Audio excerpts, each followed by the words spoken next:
This is the 41st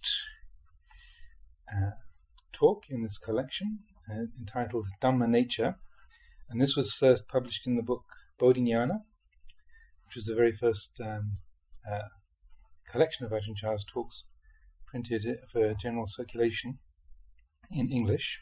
And this was a talk given to the Western disciples at the Wat Pah Nanachat, Bungwai Monastery, during the Rains Retreat of 1977, just after one of the senior monks had disrobed and left the monastery, and he was the second monk at the time, and Ajahn Prabhakara, the new abbot after Lumpur Sumedho had left. Ajahn Prabhakara was appointed as the next abbot, and then Venerable Varapanyo was his trusty assistant, an old mate.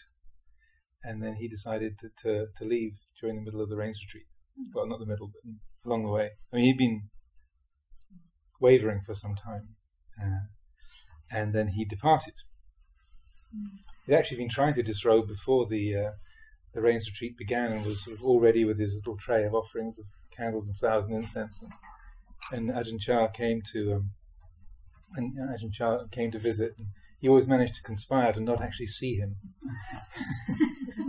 Or to have some mysterious way of avoiding the subject. Or here's this stressed-looking monk with a tray of offerings. Ajahn Chah would just have this little invisibility field he would generate, and no matter how hard he tried, Varapanyo couldn't.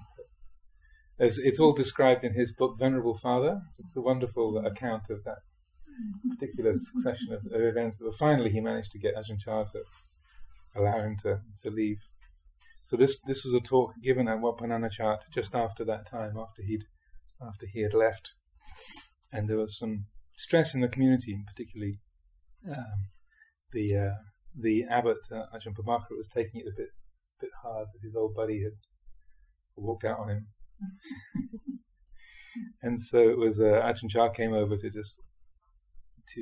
offer some teachings in the context of helping the community. So this is the 41st talk, called the Dhamma Nature. Sometimes, when a fruit tree is in bloom, a breeze stirs and scatters blossoms to the ground.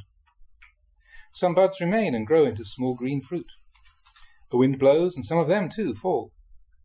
Still others may become fruit or nearly ripe, or some even fully ripe before they fall. And so it is with people. Like flowers and fruit in the wind, they too fall in different stages of life. Some people die while still in the womb, others within only a few days after birth. Some people live for a few years and then die, never having reached maturity. Men and women die in their youth, still others reach a ripe old age before they die. When reflecting upon people, consider the nature of fruit in the wind. Both are very uncertain. This uncertain nature of things can also be seen in monastic life. Some people come to the monastery intending to ordain, but change their minds and leave. Some with heads already shaved. Others are already novices, then they decide to leave. Some ordain for only one Rains Retreat, then disrobe, just like fruit in the wind, all very uncertain. Our minds are also similar. A mental impression arises, draws and pulls at the mind, then the mind falls, just like the fruit. The Buddha understood this uncertain nature of things. He observed the phenomenon of fruit in the wind and reflected upon the monks and novices who were his disciples. He found that they too were essentially of the same nature, uncertain.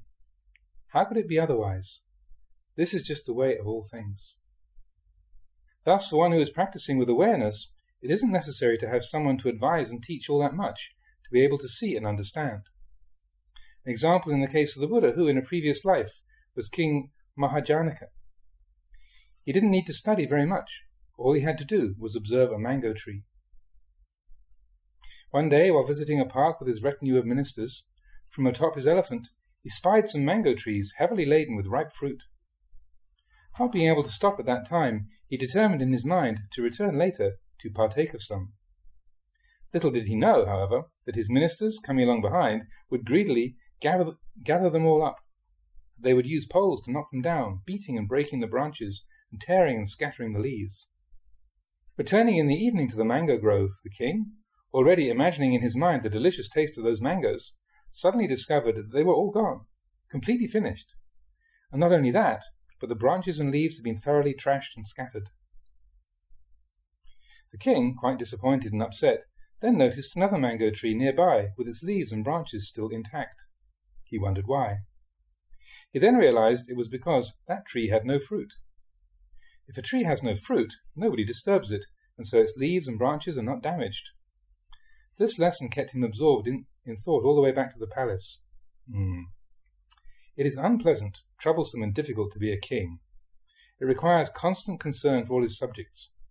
What if there are attempts to attack, plunder, and seize parts of his kingdom? He couldn't rest peacefully. Even in his sleep, he was disturbed by dreams. He saw in his mind once again the mango tree without fruit and its undamaged leaves and branches. If we become similar to that mango tree, he thought, our leaves and branches too would not be damaged. In his chamber he sat and meditated. Finally he decided to ordain as a monk, having been inspired by the lesson of the mango tree. He compared himself to that mango tree and concluded that if one didn't become involved in the ways of the world, one would be truly independent, free from worries or difficulties. The mind would be untroubled. Reflecting thus, he ordained. From then on, wherever he went, when asked who his teacher was, he would answer, a mango tree. He didn't need to receive much teaching. A mango tree was the cause of his awakening to the Opanayiko Dhamma, the teaching leading inwards. And with this awakening, he became a monk, one who has few concerns, is content with little, and who delights in solitude. His royal status given up, his mind was finally at peace. In this story, the Buddha was a bodhisattva, who developed his practice in this way continuously. Like the Buddha as King Mahajanaka, we too should look around us and be observant, because everything in the world is ready to teach us. With even a little intuitive wisdom, we will be able to see clearly through the ways of the world. We will come to understand that everything in the world is a teacher. Trees and vines, for example, can all reveal the true nature of reality. With wisdom, there's no need to question anyone, no need to study. We can learn from nature enough to be enlightened, as in the story of King Mahajanaka, because everything follows the way of truth. It does not diverge from the truth. Associated with wisdom are self-composure and restraint, which, in turn, can lead to further insight into the ways of nature. In this way, we will come to know the ultimate truth of everything being anicca, dukkha, anatta. Take trees, for example. All trees upon the earth are equal. They are one, when seen through the reality of anicca, dukkha, anatta. First, they come into being, then grow and mature, constantly changing, until they finally die, as every tree must. In the same way, people and animals are born, grow and change during their lifetimes, until they eventually die. The multitudinous changes which occur during this transition from birth to death show the way of Dhamma. That is to say, all things are impermanent, having decay and dissolution as their natural condition. If we have awareness and understanding, if we study with wisdom and mindfulness, we will see Dhamma as reality. Thus we will see people as constantly being born, changing, and finally passing away. Everyone is subject to the cycle of birth and death, and because of this, everyone in this universe is as one being. Thus, seeing one person clearly and distinctly is the same as seeing every person in the world. In the same way, everything is Dhamma. Not only the things that we see with our physical eye, but also the things we see in our minds. A thought arises, then changes and passes away. It is nama Dhamma, simply a mental impression that arises and passes away. This is the real nature of the mind. Altogether, this is the noble truth of Dhamma. If one doesn't look and observe in this way, one doesn't really see. If one does see, one will have the wisdom to listen to the Dhamma as proclaimed by the Buddha. Where is the Buddha? The Buddha is in the Dhamma. Where is the Dhamma? The Dhamma is in the Buddha. Right here, now. Where is the Sangha? The Sangha is in the Dhamma.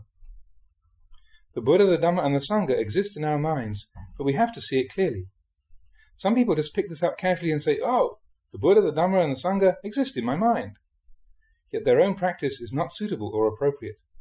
It's thus not befitting that the Buddha, the Dhamma, and the Sangha should be found in their minds, namely because the mind must firstly be that mind which knows the Dhamma.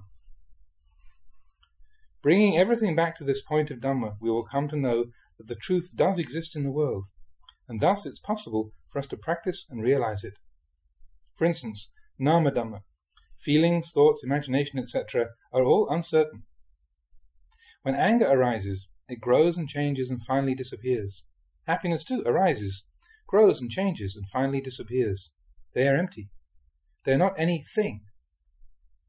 This is always the way of all things, both mentally and materially. Internally, there are this body and mind. Externally, there are trees, vines, and all manner of things which display this universal law of uncertainty. Whether a tree, a mountain, or an animal, it's all Dhamma. Everything is Dhamma. Where is this Dhamma? Speaking simply, that which is not Dhamma doesn't exist. Dhamma is nature. This is called the Satya Dhamma, the true Dhamma. If one sees nature, one sees Dhamma. If one sees Dhamma, one sees nature. Seeing nature, one knows the Dhamma.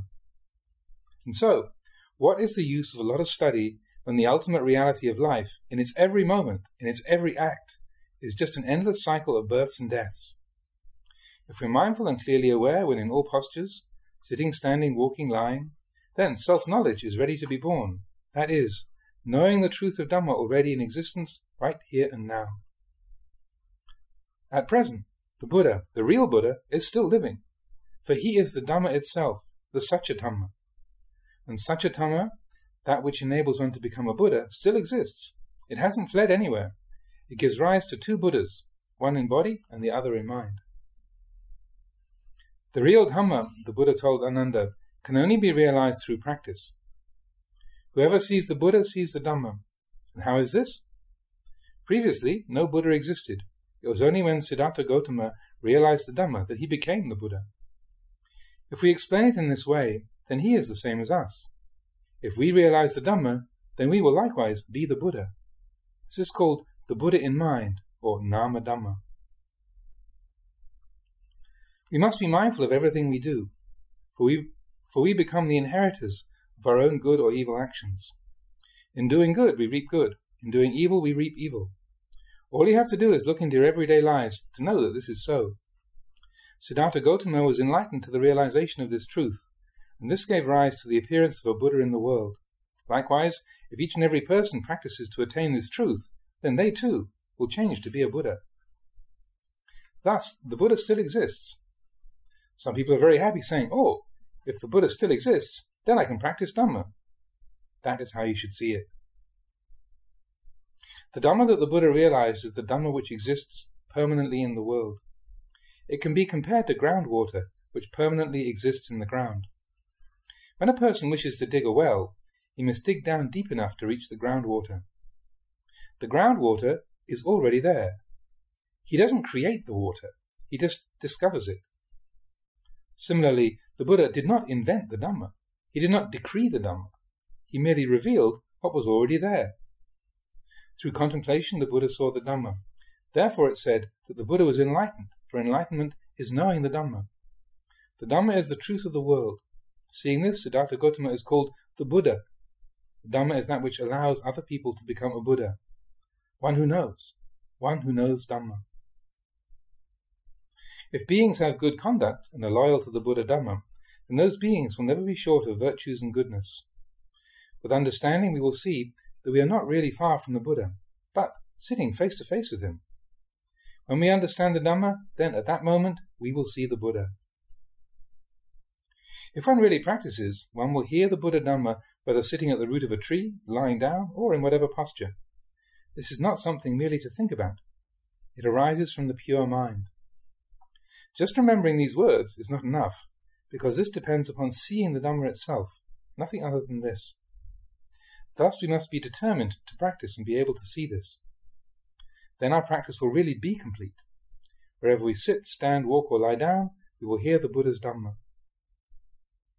In order to practice his teaching, the Buddha taught us to live in a quiet place so that we can learn to collect and restrain the senses of the eye, ear, nose, tongue, body, and mind. This is the foundation for our practice, since these are the only places where all things arise. Thus we collect and restrain these 6 senses in order to know the conditions that arise there. All good and evil arise through these 6 senses. They are the predominant faculties in the body. The eye is predominant in seeing, the ear in hearing, the nose in smelling, the tongue in tasting, the body in contacting hot, cold, hard and soft, and the mind in the arising of mental impressions. All that remains for us to do is to build our practice around these points. The practice is easy because all that's necessary has already been set down by the Buddha. This is comparable to the Buddha planting an orchard and inviting us to partake of its fruit. We ourselves do not need to plant one. Whether concerning morality, meditation or wisdom, there's no need to create, decree or speculate, because all that we need to do is follow the things which already exist in the Buddha's teaching. Therefore, we are beings who have much merit and good fortune in having heard the teachings of the Buddha. The orchard already exists. The fruit is already ripe. Everything is already complete and perfect. All that's lacking is someone to partake of the fruit, someone with faith enough to practice. We should consider that our merit and good fortune are very valuable.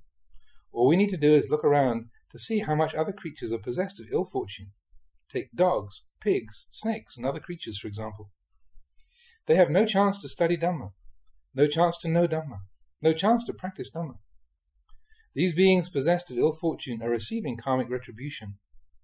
When one has no chance to study, to know, to practice Dhamma, then one has no chance to be free from suffering. As human beings, we should not allow ourselves to become victims of ill fortune, deprived of proper manners and discipline. Do not become a victim of ill fortune. That's to say, one without hope of attaining the path of freedom, to Nibbana, one without hope of developing virtue. Do not think that we are already without hope. By thinking in that way, we become possessed of ill fortune, the same as other creatures. We are beings who come within the sphere of influence of the Buddha. We human beings are already of sufficient merit and resources. If we correct and develop our understanding, opinions and knowledge in the present, it will lead us to behave and practice in such a way as to see and know Dhamma in this present life as human beings. We are beings that should be enlightened to the Dhamma and thus different from other creatures. The Buddha taught that at this present moment, the Dhamma exists here in front of us. The Buddha sits facing us right here and now. At what other time or place are you going to look? If we don't think rightly, if we don't practice rightly, we will fall back to being animals or creatures in hell or hungry ghosts and demons. How is this? Just look in your mind. When anger arises, what is it? There it is, just look. When delusion arises, what is it? That's it, right there. When greed arises, what is it? Look at it, right there. By not recognizing and clearly understanding these mental states, the mind changes from being that of a human being. All conditions are in the state of becoming. Becoming gives rise to birth or existence, as determined by the present conditions. Thus we become and exist as our minds condition us. Here one.